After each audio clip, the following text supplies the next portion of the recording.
This is an example of a lace system with a PU in the front. Now, the good thing about the PU is that you can actually put your adhesive on the PU and not on the lace.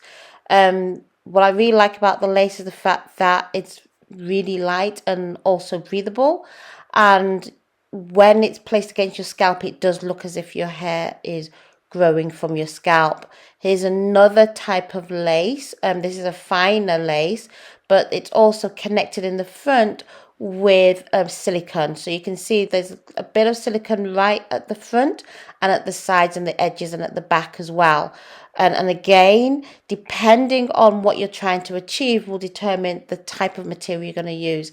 This is a thicker material, and as you can see, this is more of a skin base, but this is a thicker skin base. Now, the thicker the material, the more durable it's going to be.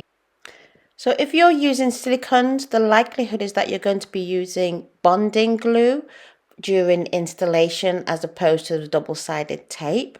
The good thing about silicones is that they are available in various thicknesses. The lighter they are, the more skin-like they are. And also what you'll find is that they're generally used on the men's systems as well. So when you're designing male integrated systems, then you're generally going to use more the silicone than you would do the lace. Another material that can be used to create bespoke systems is Ultrastrands. Ultrastrands has holes in it which can allow you to pull the client's hair through the holes.